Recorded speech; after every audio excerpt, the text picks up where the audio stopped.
बिस्मिल्लाहिर्रहमानिर्रहीम। अस्सलाम वालेकुम। 3 जुलाई 1962 को न्यूयॉर्क में पैदा होने वाले अदाकार और फिल्म प्रोड्यूसर टॉम क्रूज का पूरा नाम टॉम क्रूज मेपोदर चाहरम है। वो 3 बहनों के अकलौते भाई हैं। उनकी वालदा टीचर और वालिद इलेक्ट्रिकल इंजीनियर थे। टॉम क्रूज अमरीकी शहरी हैं, लेकिन उनमें आयरिश, जर्मन और अंग्रेजी खून दौड़ रहा है। उन्होंने खासे गरीबाना हालात में परवरिश पाई। उनका घराना कैथोलिक था, जिस पर उनके सख्त गिर वालिद का हुक्म चलता था, जो इंतहाई बदमिजाज भी थे और गुस्से की हालत में गालियां भी देते थे। इनकी वजह से टॉम क्रूज का खानदान अक्सर मुश्किलात का शिकार रहता था। टॉम आज भी उनका जिक्र करते वक्त उन्हें बहरानों के व्यापारी का खिताब देते हैं। वो बताते हैं कि उनके वालिद ज़रा ज़रा सी गलतियों पर उनके साथ मारपीट भी करते थे। टॉम क्रूज के बचपन का कुछ हिस्सा कनाडा में भी गुजरा और दर हकीकत वहीं उन्हें नहायत कम उम्री में ड्रामों में हिस्सा लेने का इत्तफाक हुआ। उनकी रहनुमाई करने और सलाहियतों को निखारने के लिए उन्हें वहाँ ड्रामा डायरेक्टर जॉर्ज स्टेनबर्ग मिल गए। उन्हें हॉकी से भी दिलचस्पी थी, लेकिन इस खेल में महारत से ज़्यादा उनके जारहाना अंदाज की वजह से उन्हें टीम में शामिल किया जाता था। कनाडा के स्कूल में वो अभी 6ठे ग्रेड में ही थे कि उनके वालिदैन में अलहदगी हो गई और टॉम की वालदा उन्हें साथ लेकर अमेरिका वापस आ गईं। कुछ अरसे बाद टॉम के वालिद का कैंसर के बायस इंतकाल हो गया। टॉम के लिए चर्च की तरफ से मिलने वाली स्कॉलरशिप की बदौलत तालीम जारी रखना मुमकिन हुआ। उस ज़माने में वो बड़े होकर पादरी बनने का इरादा रखते थे। 14 साल के अरसे में टॉम क्रूज ने 15 स्कूल बदले। अदाकारी में दिलचस्पी और काफ़ी कोशिशों की बदौलत टॉम क्रूज को 1981 में पहली बार एंडलेस लव में एक मामूली सा किरदार मिला, लेकिन उसी साल उन्हें एक और फिल्म टॉप्स में एक खासा अहम किरदार मिल गया, जिससे वो प्रोड्यूसर्स और डायरेक्टर्स की नज़र में आ गए। 1983 में उन्हें यक्के बाद दीगरे 3 फिल्मों में नुमाया किरदार मिले, लेकिन दर हकीकत 1986 में टॉप गन में मरकजी किरदार अदा करके वो सुपरस्टार बने। उसी साल उन्हें कलर ऑफ मनी में पॉल न्यूमैन और रेन मैन में डिस्टन हॉफमैन जैसे अदाकारों के साथ काम करने का मौका मिला। 1999 में born on the 4th of July में वियतनाम में लड़ने और माजूर हो जाने वाले एक पुराने फौजी का रोल करके टॉम क्रूज ने न सिर्फ गोल्डन ग्लोब अवार्ड जीता, बल्कि बाफ्ता अवार्ड के लिए नामजद भी हुए। उसी फिल्म में वो पहली बार अकेडमी अवार्ड के लिए भी नामजद हुए।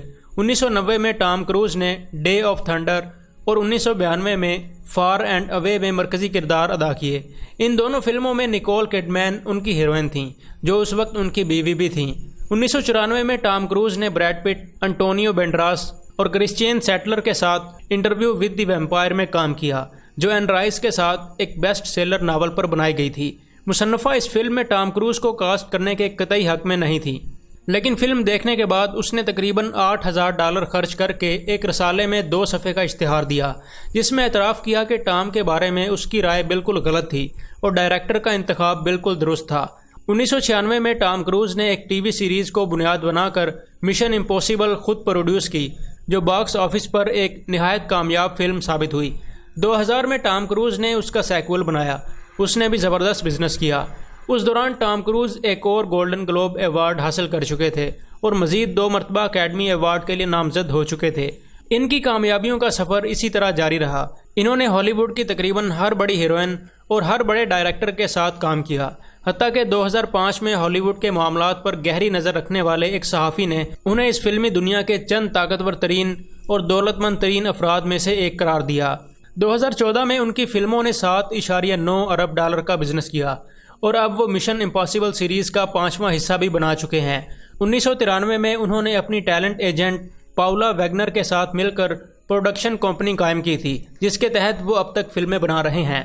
टॉम क्रूज ने 3 शादियां की और इनकी सिर्फ एक बच्ची इनकी हकीकी औलाद है, जबकि 2 बच्चे इन्होंने गोद लिए हैं। 1983 से 1985 तक उनके ताल्लुकात रेबेका मोरने से रहे, जो फिल्म रिस्की बिजनेस में उनकी हीरोइन थीं। अदाकारा और गुलकारा शेर का कहना है कि 1985 में टॉम क्रूज से उसका कुछ अफेयर रहा। 9 मई 1987 को टॉम क्रूज ने पहली शादी अदाकारा मिमी रॉजर्स से की। ये शादी सिर्फ 2 साल कायम रही।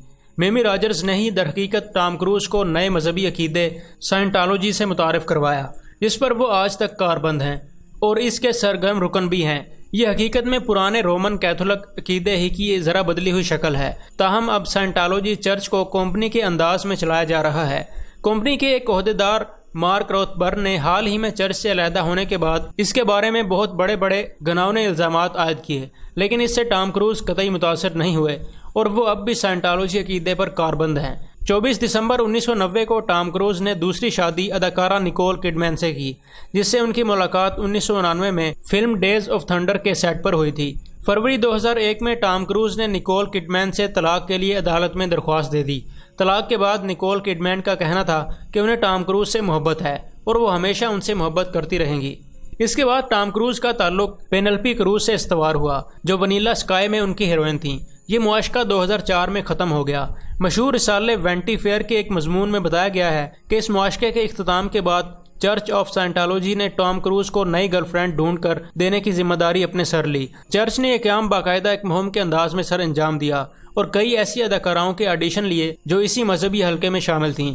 चर्च ने टॉम क्रूज के लिए एक बरतानवी ईरानी अदाकारा नाजनीन बुनियादी को मुंतखब किया, जो बाद में साइंटोलॉजी और टॉम क्रूज दोनों ही को छोड़ गई। ताहम टॉम क्रूज ने इस सारे मामले की तरदीद की और वेंटी फेयर के खिलाफ कानूनी कार्रवाई की धमकी भी दी, लेकिन इस पर अमल नहीं किया। अप्रैल 2005 में टॉम क्रूज का अदाकारा केटी होम्स से मुआशका शुरू हुआ और जल्द ही उनकी जोड़ी को मीडिया में टॉम कैट का नाम दे दिया गया। ओपरा विनफ्रे शो में टॉम ने बड़े जोशो खरोश से इस मुआशके का एतराफ़ भी किया।